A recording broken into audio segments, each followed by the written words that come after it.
교정 망치는 사소한 습관 4가지를 지키냐 안 지키냐에 따라서 교정 기간과 교정 결과에 많은 차이가 나게 됩니다. 사소한 습관 때문에 교정 기간이 길어지지 않으셨으면 좋겠어요. 안녕하세요. 치과 엄니 백의선입니다. 교정치료가 잘 끝나려면 뭐가 가장 중요할까요? 당연히 실력이 좋고 소통이 잘 되는 원장님을 만나는 거겠지만 사소한 습관을 피하는 것도 매우 중요한데요. 사소한 것처럼 보이지만 결과는 사소하지 않을 수도 있어요. 이런 잘못된 습관 때문에 여러분의 교정 기간이 길어지거나 결과가 나빠질 수도 있으니까요. 교정을 망치는 사소한 습관 4가지를 한번 살펴보겠습니다. 먼저 첫 번째, 딱딱하고 질긴 것 먹지 않기. 우리가 딱딱한 것, 질긴 것 먹지 말라고 하면 그냥 병원에서 늘상 하는 말처럼 양치 열심히 하세요 정도로 대충 듣는 분들이 많아요. 여러분, 절대로 이거는 흘려 들으시면 안 됩니다. 왜 그럴까요? 철사 교정할 때 치료 초반에는 아주 약하고 부드러운 철사를 먼저 넣고 나중에는 점점 더 두껍고 단단한 철사로 한 달 간격으로 오셔서 철사 교체를 하게 돼요. 어느 정도 철사가 두꺼워지고 단단해지면 이제 치아가 철사를 타고 미끄러지면서 움직이게 합니다. 우리 실에 구슬을 꿰서 구슬이 실을 타고 왔다 갔다 하듯이 말이죠. 자, 여기서 미끄러지게, 이게 바로 핵심인데, 현대 교정학에서 치아를 움직이는 원리는 슬라이딩 메카닉이라고 부르는 기법을 써요. 이 슬라이딩이 미끄러지는 거잖아요. 그런데 만약에 딱딱한 거를 막 드시면 이 철사가 이렇게 얇아요. 딱딱해 봤자 이 정도 두께의 철사일 뿐이거든요. 그에 반해서 우리가 씹는 힘은 성인 남성 기준 어금니 쪽 씹는 힘이 무려 50kg에 달해요. 이 철사가 50kg의 힘을 버틸 수 있을까요? 당연히 그냥 휘어버리겠죠. 자, 미끄러져야 하는데 중간에 휘어서 울퉁불퉁한 부분이 생겼다. 특히 어제 바로 월진료 다녀왔는데 오늘 휘어졌다? 이러면 남은 한 달간 치아가 미끄러지면서 움직여야 하는데 휜 부분에 걸려서 안 움직입니다. 토탈 교정 기간 중에서 한 달을 그대로 허비를 한 거죠. 네, 물론 다음 월진료 때 오시면 원장님이 발견하고 이걸 다시 펴주거나 새 걸로 교체해 줄 거예요. 그래도 딱딱한 거를 또 드시면 다시 한 달이 허비됩니다. 이 딱딱한 걸 자주 드시는 분들은 치료 초반부터도 사실 문제가 생기기도 해요. 아까 제가 치료 초반에는 얇고 낭창낭창한 철사가 들어간다고 말씀드렸죠. 이게 바로 그 낭창낭창하고 얇은 나이타이라는 초반 철사인데 재질이 형상기억 합금이에요. 이게 어느 정도 이렇게 휘어지더라도 원래 모양을 기억하고 이렇게 돌아오는 성질이 있어요. 근데 딱딱한 걸 정말 심하게 드시는 분들은 이 철사마저도 휘어져 있습니다.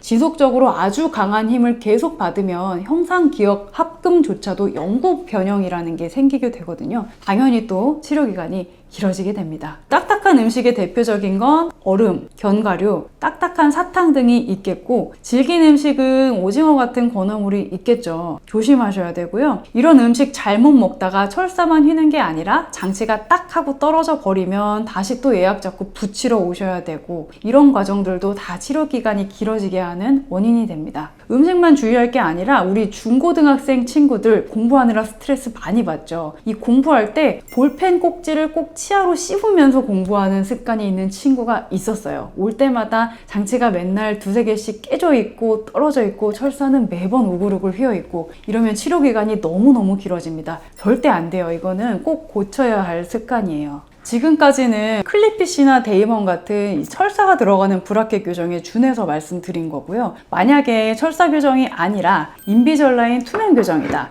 이때는 얘기가 좀 달라져요. 어차피 우리가 식사를 할 때 인비절라인 장치를 이렇게 뺀 상태에서 식사를 하게 되죠. 치아에 브라켓이 붙어 있거나 철사가 들어있는 게 아니라서 브라켓이 떨어지거나 철사가 휠 염려는 안 해도 됩니다. 또 치아 이동의 원리 자체가 아까 말씀드린 그런 슬라이딩 메카닉, 즉 치아가 철사를 타고 미끄러지는 원리로 움직이는 게 아니기 때문에 딱딱한 거, 질긴 거 마음껏 드셔도 됩니다. 먹는 것에 제약이 적은 게 인비절라인 교정의 장점이죠. 다음으로 2번째는 손톱으로 장치 만지지 않기, 손톱 물어뜯지 않기가 되겠습니다. 치아에 장치가 붙으면 신경 쓰이잖아요. 자꾸 만지고 싶은 마음은 제가 이해를 합니다. 그런데 자꾸 만지면 첫 번째, 우리 손이 깨끗하지 않으니까 위생적으로 더러워요. 특히 교정용 나사인 미니스크루 심고 그 주변 만지는 분들, 손에 있는 세균 때문에 미니스크루 주변에 염증 생기기가 쉬워요. 브라켓 장치를 자꾸 만지면 또 장치가 탈락될 수도 있고, 자가결찰 장치 같으면 뚜껑이 열릴 수도 있고, 무엇보다 철사나 브라켓 장치에 연결된 고무줄이 또 빠질 수도 있습니다. 교정 중인 치아는 지금 안 그래도 너무너무 피곤해요. 가만히 쉬고 싶었는데 브라켓을 붙이더니 이 철사랑 고무줄로 힘을 주니 얼마나 힘들겠어요. 그런데 자꾸 손톱으로 건들면 더 힘들어지겠죠. 절대 손톱으로 만지거나 뜯거나 하면은 안 됩니다. 다음 세 번째는 구강위생 청결이하기. 교정 중에 구강위생 좀 신경 쓰세요 라고 말씀드리면 대충 듣는 분들이 많아요. 그런데 절대로 이건 대충 생각하시면 안 됩니다. 교정 장치를 착용하면 치아와 장치 사이에 음식물이 끼기 쉬워져요.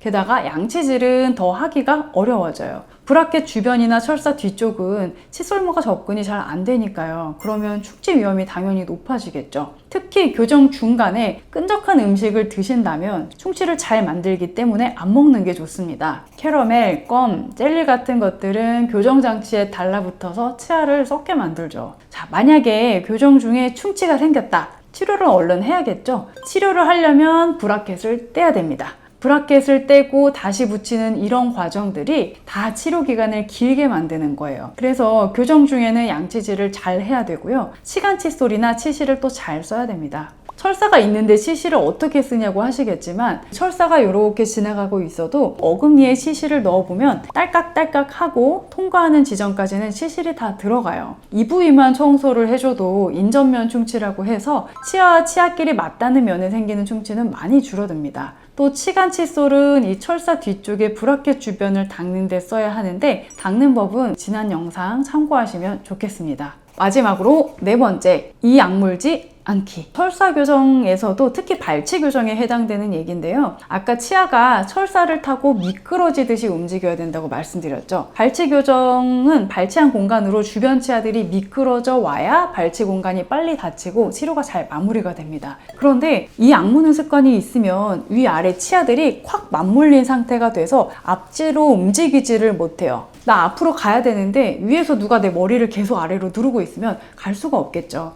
그래서 이런 경우는 평소에 의식적으로 윗니와 아랫니를 치아끼리 닿아 있게 하지 말고 턱을 약간 벌려서 1, 2mm 정도는 떨어뜨려 놓는 연습을 해야 돼요. 이악물기 습관은 턱 관절에도 좋지 않거든요. 만약에 의식적으로 치아를 떨어뜨려 놓는 연습을 해도 잘 안 된다면 악무는 힘을 빼도록 깨무는 근육에다가 치과에서 이가리 보톡스를 맞는 방법이 있습니다. 그러면 이를 악물고 싶어도 근육에 힘이 빠져서 습관이 저절로 고쳐져요. 만약에 철사 교정이 아니라 인비절라인 투명 교정이다. 이때는 또 얘기가 좀 달라집니다. 인비절라인 투명 교정은 발치 공간을 메울 때 이 슬라이딩 메카닉이 아니기 때문에, 즉 치아가 철사를 미끄러지면서 이동하는 원리가 아니라서 꽉 무는 습관이 있어도 교정 치료에는 전혀 지장이 없어요. 지금까지 설명드린 것 이외에 당연히 하셔야 될 것들, 즉 치과에 정기적으로 잘 오기, 그리고 고무줄 처방이 나갔을 때 잘 고무줄을 껴주기 같은 것들도 당연히 잘 해주셔야 됩니다. 교정 망치는 사소한 습관 4가지를 지키냐 안 지키냐에 따라서 교정 기간과 교정 결과에 많은 차이가 나게 됩니다.